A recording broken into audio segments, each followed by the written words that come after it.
Super Saravana stores. உலகெங்கிலும் வாழும் ரோஜா Tamil TV நேயர்களே, உங்கள் அனைவருக்கும் என் பணிவான வணக்கங்கள். இன்றைக்கு நம்ம அகஸ்திய ஜீவநாடி ஜோதிடர் பாபு அவர்களை சந்திக்க வந்திருக்கிறோம். இன்றைக்கு என்ன மாதிரியான கணிப்புகளை நமக்கு வழங்க இருக்கிறார்கள் என்பதை பற்றி கேட்போம். வாங்க சார். வணக்கம். வணக்கம் ரோஜா டிவி நேயர்களும் கொரோனா கொரியர்ஸில் இன்னைக்கு அகஸ்திய நான் சொல்கிறார் பார்ப்போம். சார், நீங்கள் கடந்த பல பதிவுகளில் சொன்ன மாதிரி இந்த போர் முஸ்லீம் நாட்டில் வரும்னு சொல்லிட்டு இருந்தீங்க. அதே மாதிரி முஸ்லீம் நாட்டில் ஈரானில் இஸ்ரேல் போர் இன்றைக்கு உலகையே ஆட்டி படைச்சிட்ருக்கு. மூன்றாவது உலக போர் வருமா என்ன அப்படின்னு கேட்டப்ப போர் போயிட்டுருக்கோம். அந்த அளவுக்கு பெருசாக போகிறதுக்கு வாய்ப்பு இல்லை, ஆனால் நடக்கிறதுக்கு வாய்ப்பு உண்டு. ட்ரம்புடைய ஆட்சியில் இந்த மாதிரி எல்லாம் நடக்கும், ட்ரம்பால் இப்படிலாம் நடக்கும் அப்படின்னு சொல்லியிருந்தீங்க சார். அதே போல் 2026 ப்ரிடிக்ஷனில் சொல்லும்போது மார்ச் வரைக்கும் மிகப்பெரிய பிரளயங்களும் பெரிய போர்களும் உலகத்தில் யாரையும் நிம்மதியாக வைக்காமல் ஆபத்துகளும் இந்த மாதிரி அல்லல் பட வேண்டிய விஷயங்களை இருக்கும் அப்படின்னு சொன்னீங்க. இந்த போரால் இன்றைக்கி உலக மக்கள் எல்லாம் அல்லல் பட்டுக்கிட்டு இருக்காங்க சார். விலைவாசி கூட உயர்றதுக்கு வாய்ப்பு இருக்குது அப்படின்னீங்க. அதே மாதிரி போயிட்டுருக்கு சார். இன்றைக்கு நம்முடைய வியூவர்ஸ்க்கு என்ன சொல்கிறீங்க, சொல்லுங்கள் சார்.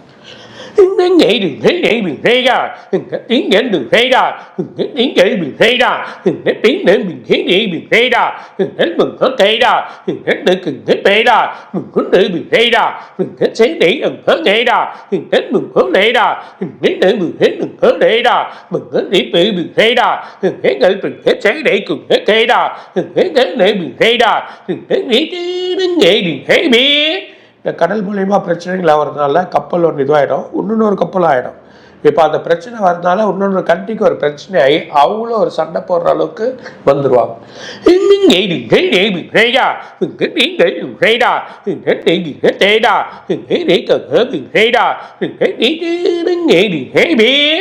ரெண்டு இடத்துல அமெரிக்காவோட குண்டு ரொம்ப பிரச்சனையாக போகுது.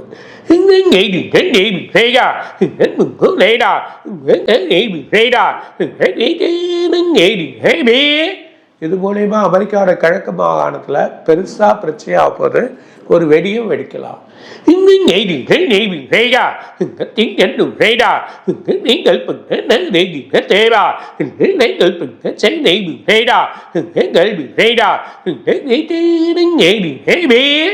எல்லையில் ஒரு பிரச்சனை வரப்போது ஊடுருவல் நிறைய ஆகிடும்.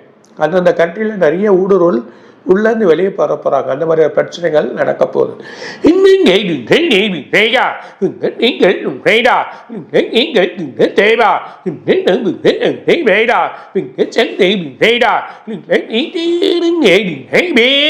இன்னொரு அதிபர்னால இன்னொரு பேச்ச பிரச்சனையாக போகுது.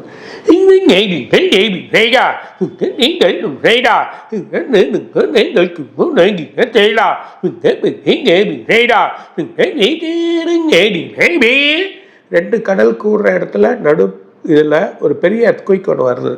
இந்த சண்டைகள் நடந்துருக்கோம், நடுப்புற அந்த எர்த்குயிக்கும் பிரச்சனையாகும்.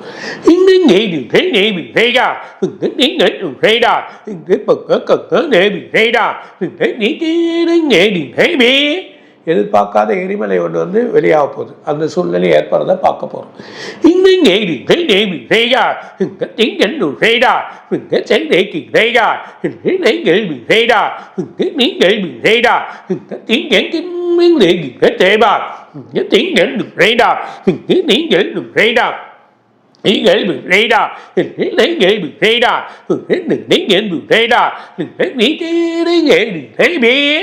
ஒரு நடிகனோட உடல் பிரச்சனையாக போகுது. எதிர்பார்க்காம ஒரு இன்சிடென்ட் நடக்க போகுது.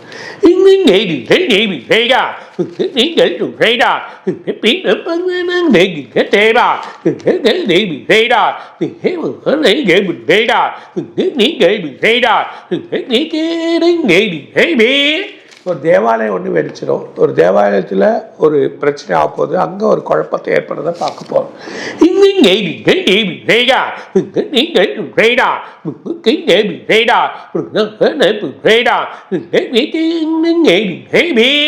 ஒரு முக்கிய பிரதானமான பொருள் ஒன்று கிடைக்க போகுது.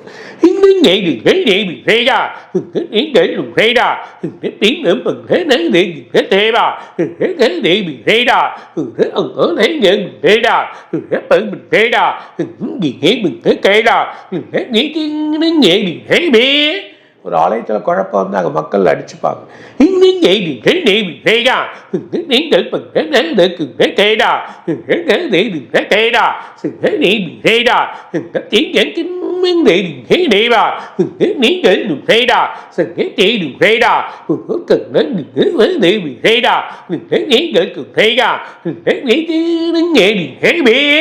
இந்த 20ஆம் தேதிக்குள்ள இந்த போர் வந்து குறையணும்.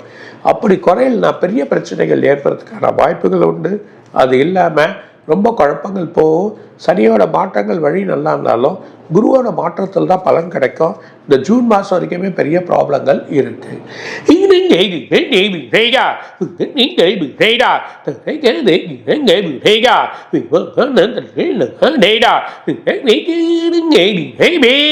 தரை இறங்க முடியாமல் ஒரு விமானம் தள்ளாடி ஒரு பிரச்சனையாக போகுது.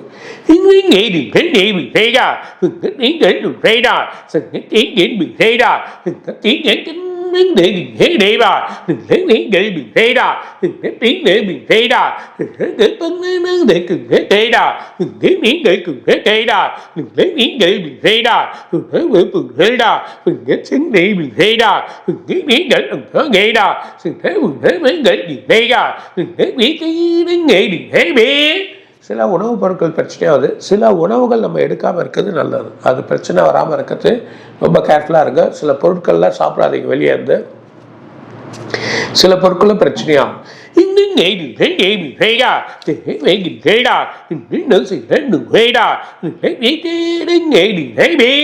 தேவையில்லாத இன்னும் சில நோய்கள் பரவுது.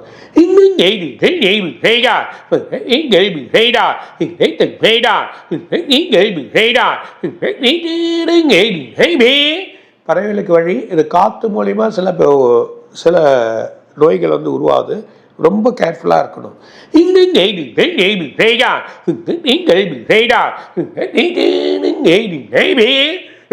இந்த பாம்பு அடிக்கிறதுனால அதுலேயே சில நோய்கள் உருவாக்குது. சில கண்ட்ரிகள் மக்கள் சில உணவுகள் ரொம்ப பஞ்சங்கள் ஏற்படக்கூடிய நிலைமைகள் வரதையும் பார்க்க போகிறோம்.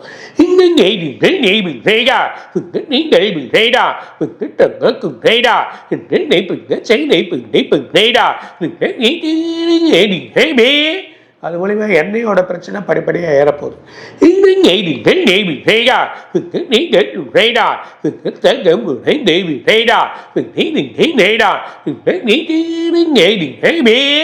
ஏற்கனவே சொன்னால் ஒருத்தவங்க குறையின்னு ஒரு நாள் மூடினாங்க. திரும்பி 15ஆம் தேதிக்குள்ள ஒரு பிரச்சனை ஆப்போகுது.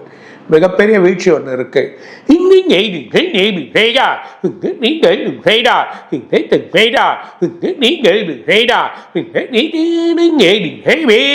இது மூலிமா ஷேர்ஸ்லாம் ரொம்ப விழும். கோல்டு தங்கம் கூட மெதுவாக இறங்கி ஏறும். ஆனால் இறங்கக்கூடிய நிலைமைகள் இருக்கு.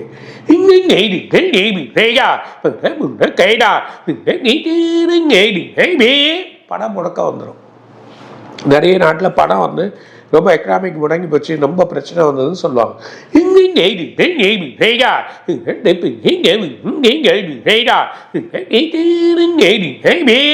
ரெண்டு பெரிய வங்கியே மூடுவாங்க.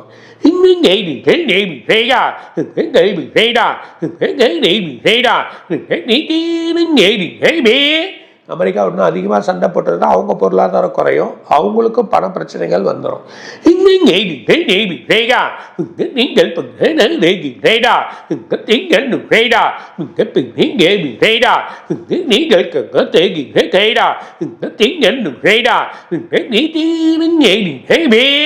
மும்பையில் பெரிய மழை காத்துன்னு இருக்கு. ரொம்ப கேர்ஃபுல்லாக இருக்கு.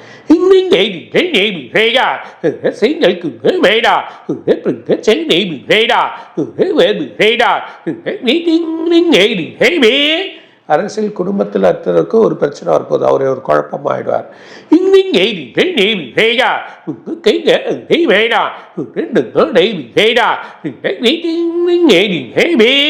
ஒரு முக்கிய அதிபர் ஒரு கண்ட்ரில இருந்து வேற கண்ட்ரிக்கு போயிடுவார்.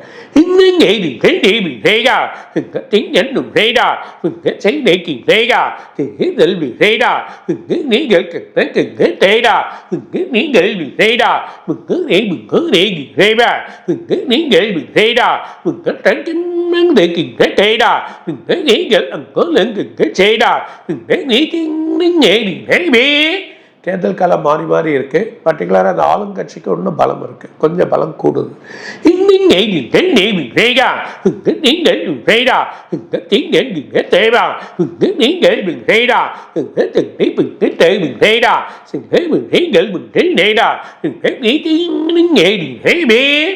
விஜய் சார் வந்து தனிப்பட்ட முறையில் வலுவாக வருவார். வந்தாலும் எதிர்கட்சி இருக்கக்கூடிய ஆளுங்கட்சி தான் பலமாகும். இந்த ஆளுங்கட்சியோட பலங்கள் பல விதமான வழிகளில் இருக்கு.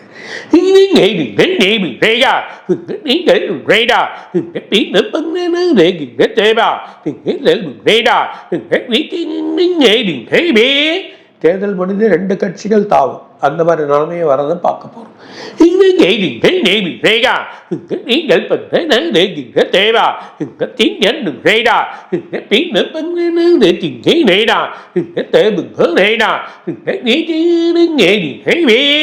இன்னும் பலன் கொடுக்க அடுத்த வாரம் நான் படிப்பேன். மகிழ்ச்சி சார். சார், அந்த அமெரிக்கா வந்து ஏற்கனவே வெனிசுலாவை வந்து கைப்பற்றிடுச்சு. இப்போ ஈரானையும் அது போல் பண்ணுறதுக்கு போர் நடத்திட்டு இருக்கு. இதை தொடர்ந்து கியூபாவையும் அடிப்போம் அப்படின்னு ட்ரம்ப் சொல்லியிருக்கார் சார். இப்படி அவர் சொல்லிட்டு ஒவ்வொரு நாடாக இந்த போர் நடந்துட்டு இருக்கிறத பார்த்தா மீண்டும் 3ஆம் உலகப் போர் வருமா? அப்படி வந்தால் இந்த உலகம் வந்து தாங்குமா? மக்கள் வந்து தாங்குவாங்களா அப்படின்னு சொல்லுங்க சார்.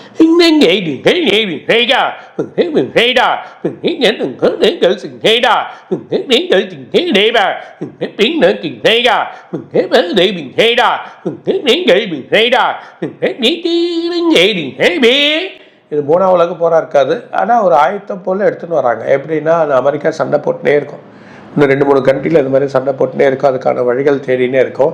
இந்த மாதிரி ஒரு குழப்பத்தை அமெரிக்கா எடுத்துன்னு ஒரு நிலைமை வருது. ஸோ மற்ற நாடுகள்லாம் சேர்ந்து வழி பண்ண பிறகு ஒரு முடிவு கிடைக்கும். இருந்தாலும் இந்த 20ஆம் தேதிக்குள்ளே தள்ளலைன்னா நமக்கு ஜூன் வரைக்குமே பிரச்சனை வரும். ஓஹோ, அப்போ ஜூன் வரைக்குமே இந்த போர் தொடருமா?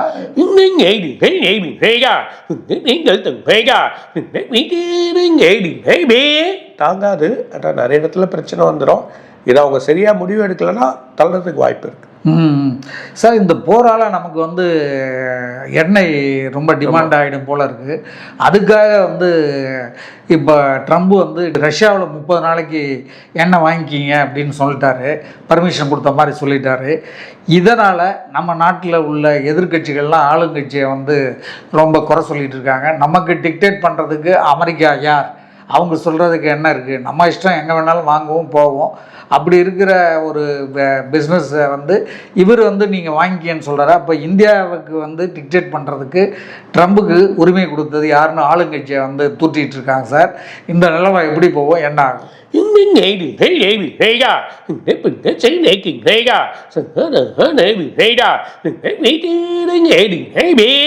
இது பிரச்சனையே கிடையாது. ஒரு சாதாரண வழி தான், எல்லாமே கையெழுத்து போட்டிருக்காங்க, அந்த வழியாக தான் நடக்கும். ஸோ இது ஒரு சாதாரண வழி தான், ஆட்டோமேட்டிக்காக என்ன வந்துடும். ஆனால் நம்ம இந்தியாவில் சில இடத்துல படிப்படியாக கொஞ்சம் ஏறதுக்கு வாய்ப்பு இருக்குது. விலை ஏறுமா சார்? என்ன விலை? சின்னதாக ஏறும். ஓ சார், இப்போ வந்து தமிழ்நாட்டுடைய அரசியலை எடுத்துக்கிட்டிங்கன்னா, தமிழ்நாட்டுடைய அரசியலில் ஆளுங்கட்சி வந்து பலவிதமான சலுகைகளை அறிவிச்சுக்கிட்டே இருக்குது. இப்போ கூட 40 லட்சம் அரசு ஊழியர்களுக்கு 2000 ரூபா இது போட்டாங்க அக்கௌண்ட்டில். இப்படி பல, அதுக்கு முன்னாடி 5000 ரூபா மகளிருக்கு போட்டாங்க. இப்படி பல விஷயங்களை வந்து ஆளுங்கட்சி பண்ணிகிட்ருக்கு சார். அதனுடைய கூட்டணியும் பலப்படுத்திக்கிட்டே இருக்குது. கூட்டணி கட்சிகளுக்கு 2 கட்சிகளுக்கு 2 ராஜ்யசபா சீட்டு வேறு கொடுத்துட்டாங்க, தொகுதிகள் வேறு ஒதுக்கிட்டாங்க. இப்படி ஆளுங்கட்சி தன்னுடைய பலத்தை பெருக்கிட்டு போகிற மாதிரியே தெரியுது. ஒரு பக்கம் விஜயுடைய பலம் வந்து கூட்டிகிட்டு இருக்கிறதா எல்லாருமே கணிப்புகள் இல்லை எல்லாருமே சொல்லிகிட்டு இருக்கிறாங்க. ஆனால் அதே நேரத்தில் அவர் வந்து குடும்ப பிரச்சனையால் அவருடைய மனைவி வந்து விவாகரத்து பண்ணியிருக்கிறாங்க. அந்த விவாகரத்து பண்ணியிருக்கிற போதே அவர் வந்து நேற்று கல்பாத்தி அகாரத்துடைய மகன் கல்யாணத்துக்கு போகும்போது த்ரிஷாவோட ஜோடியாக ஒரே கலர் ட்ரெஸ் போட்டு போயிருக்காரு. இது வந்து மிகப்பெரிய ஒரு சர்ச்சையை கிளப்பியிருக்கு. இந்த மாதிரி அவருடைய செய்கைகளால் அவருடைய கட்சிக்கு பலம் வந்து குறையும்னு எல்லாரும் சொல்கிறாங்க சார். அது எப்படி இருக்கும், என்னன்னு சொல்லுங்கள் சார்.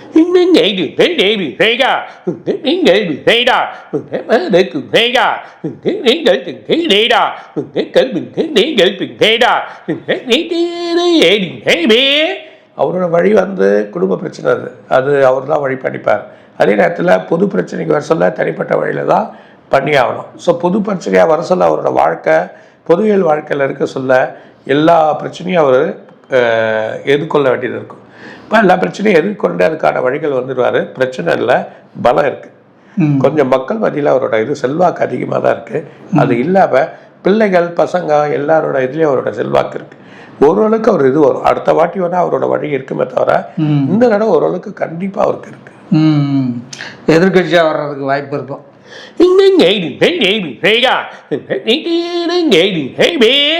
அதான் சில மாற்றங்கள், சில சீட்டுகள் இவருக்கு எதிர்பட்டால் இவருக்குரிய நிறைய பேர் வந்து ஜாயின் ஆகிறதுக்கு வாய்ப்பு இருக்கு.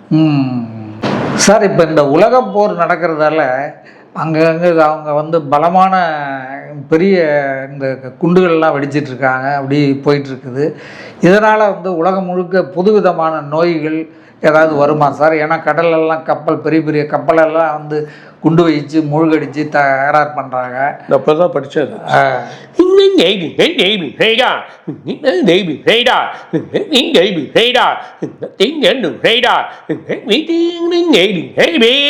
இந்த காற்று மூலிமா மாசாயிடும், அதில் சில நோய்கள் வரும். அதே நேரத்தில் இந்த கடலில் மீன்கள் இந்த உணவு எடுத்துரும். ஸோ இதை வெடிக்கக்கூடிய பொருள்லாம் எடுக்கக்கூடிய விஷமாகி சில மீன்கள் கலரே மாறிடும். அந்த மாதிரி சூழ்நிலைகள் ஏற்படும். ஸோ கொஞ்ச நாளைக்கு ஆல்ரெடி நம்ம 40 நாள் லீவ் விடுவோம். இப்போது மீன் இது ப்ரீடிங் இது இருக்கிறதுனால மீன்பிடி தடைக்காலம். ஆமாம், அப்படி வர சொல்ல நீங்கள் ஃப்ரீயாக இருக்கிறது நல்லது தான். மக்கள் கொஞ்சம் அதை குறைச்சிக்கின்னு வழி பண்ணுங்கள், ரொம்ப எடுக்காதீங்கன்றதான் சொல்கிறார். பெரிய மீனாக இருந்தால் நடுக்கடலில் பிடிக்கிற மீன்லாம் கொஞ்சம் ஆபத்தான ஒரு சூழ்நிலையை ஏற்படுத்தலாம். அதுக்கான வழிகள்லாம் சொல்லிடுவாங்க. சுகாதாரம் அதுக்கான வழிமுறைகள் சொல்லி செயல்படணும்.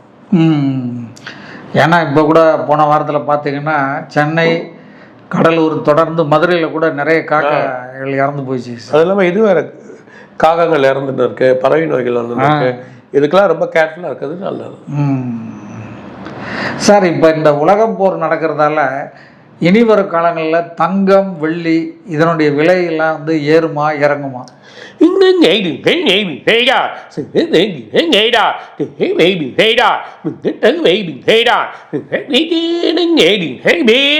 இப்போ என்ன, பணம் வந்து கொஞ்சம் பிரச்சனையாகிறதுனால ரேட்டாக மணி ஃப்ளோ இல்லை. இதை விற்றுட்டு இம்போர்ட் பண்ணி வாங்கி திரும்பி அதை விற்கணுன்றது ரீசேல், அதாவது சேல் வந்து ரொம்ப அதிகமான வழி வரல, உற்பத்திகள் கம்மியாகும். அப்போ பார்த்தீங்கன்னா இது கொஞ்சம் குறைய தான் செய்யும். இந்த மாதம் அது தேவையான வழியாக இருந்தால் வீட்டுங்களுக்கு ஒரு கல்யாணம் வழி பண்ணணும், கண்டிப்பாக வாங்கி தான் ஆகணும்னு நினச்சா கோல்டை வாங்குங்க. மற்றபடி கோல்டையும் சில்வரையும் இப்போ வாங்காதீங்க. ஏப்ரல் மாதத்துக்கு அப்புறமா, மே மாதத்துக்கு அப்புறமா வழி பண்ணிக்கோங்க. இப்போ பர்டிகுலராக நீங்கள் எல்லாரும் கொஞ்சம் ஸ்லோவாக போகிறது தான் நல்லதுன்றதை சொல்கிறாங்க. புரியுது எனக்கு? இன்வெஸ்ட்மெண்ட் பர்பஸாக போய் விழ வேணாம். ஏன்னா குறைஞ்சிக்கிட்டே இருக்கு. அதனால ஏப்ரலுக்கு அப்புறமா செய்யலாம். இன்வெஸ்ட்மெண்ட் பர்பஸ் போகாதீங்கன்றதை சொல்லிட்டாங்க. ஷேர் மார்க்கெட் எப்படி சார் இருக்கும்?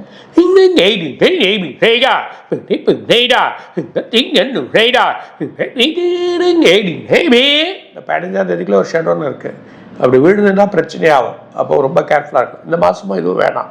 ஏப்ரல் மே நான் முதல்ல படிச்சுட்டேன். மார்ச் மாதமே யாரும் இது பண்ணாதீங்க.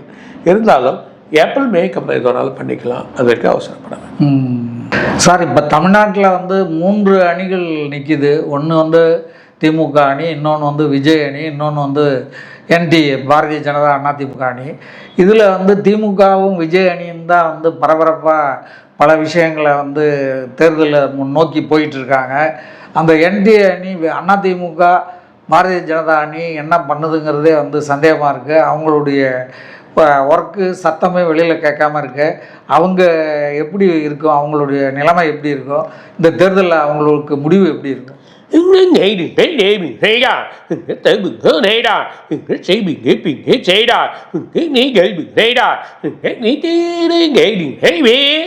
இவங்களுக்கு ஒரு சில குறிப்பான இதெல்லாம் வருது. சீட்டு நல்லா தான் இருக்குது.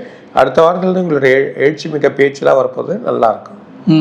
சார், இந்த போரால் வந்து விலைவாசிகள்லாம் ஏறிக்கிட்டே இருக்குது. நம்முடைய ஏற்றுமதி முட்டையும் நேற்று நியூஸில் வந்தது. பல கோடி முட்டைகள் ஏற்றுமதி ஆகிறது தடையாயிடுச்சு அப்படின்னு சொல்லிட்டு. இப்படி அதே மாதிரி டெக்ஸ்டைல்ஸ் வந்து நிறைய ஏற்றுமதி பண்ண முடியாமல் தடையாயிடுச்சு. ஸோ நம்முடைய முதலீடுகள் எல்லாம் தேங்கி போய் நிற்குது இந்த போரால்.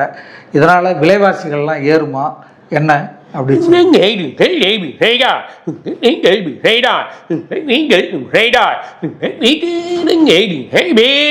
கண்டிப்பாக ஏறும். அது பர்டிகுலர் அத்தியாவசிய பொருட்கள் நிறைய ஏறும். எண்ணெய் விலையும் ஏறப்போகுது, அத்தியாவசிய உணவுப் பொருட்களும். சின்ன சின்ன நாட்டில் பஞ்சங்கள் வந்துடும், உணவு பற்றாக்குறை வந்துடும். சார், இப்போ வெளிநாட்டில் வேலை பார்க்குற நம்முடைய இந்தியர்கள் எல்லாம் வந்து இந்த அரபு கண்ட்ரியில் வேலை பார்க்குறவர்களுக்கெல்லாம் வந்து நிலைமை எப்படி இருக்கும், எதிர்காலம் எப்படி இருக்கும் சார்?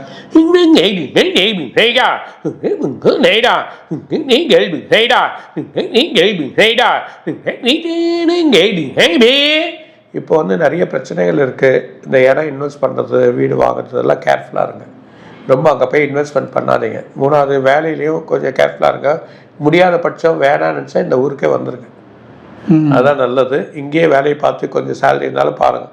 2028 வரைக்குமே இந்த ப்ராப்ளங்கள் இருக்குது. சார், அமெரிக்கா நாட்டில் இருக்கிற நம்ம இந்தியாவிலேருந்து போய் வேலை செய்கிறவங்கலாம் ரொம்ப பயந்துட்டு இருக்காங்களே சார். சாஃப்ட்வேரில் இருக்கிறவங்க, மற்ற பேங்கிங்கில் இருக்கிறவங்க எல்லாருமே அந்த அமெரிக்காவில் வாழ்கிற நம்ம இந்தியர்களுடைய வேலை வாய்ப்பு எதிர்காலம் எப்படி இருக்கும் சார்?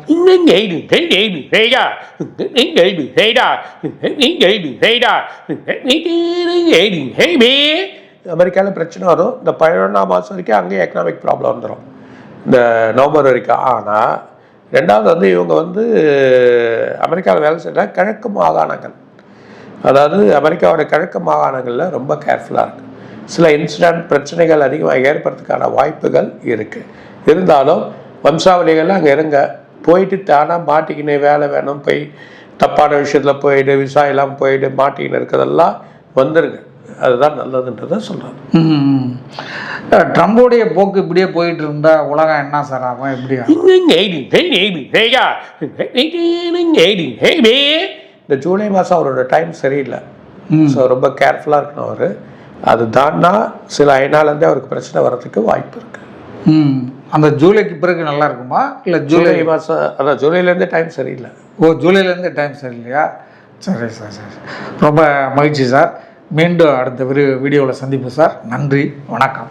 வணக்கம். ரோஜா டிவி நேரில் கொரோனா கொரியர்ஸில் இன்னும் நிறைய சொல்கிறார். வணக்கம். இதுவரை நீங்கள் பார்த்த இந்த நிகழ்ச்சி உங்களுக்கு பிடிச்சிருக்கும் அப்படின்னு நினைக்கிறோம். இது மாதிரி பல சுவாரஸ்யமான நிகழ்ச்சி உங்களை வந்து சென்றடைய நீங்கள் செய்ய வேண்டியது ஒன்றே ஒன்று தான். ரோஜா தமிழ் டிவியை லைக் பண்ணுங்கள், ஷேர் பண்ணுங்கள், கமெண்ட் பண்ணுங்கள், சப்ஸ்கிரைப் பண்ண மறந்துடாதீங்க. அது மட்டும் இல்லாமல் எங்களோட செய்திகள் உங்களை வந்து உடனுக்குடன் வந்து அடைய நீங்கள் செய்ய வேண்டியது ஒன்றே ஒன்று தான். பெல் பட்டனை கிளிக் பண்ண மறந்துடாதீங்க.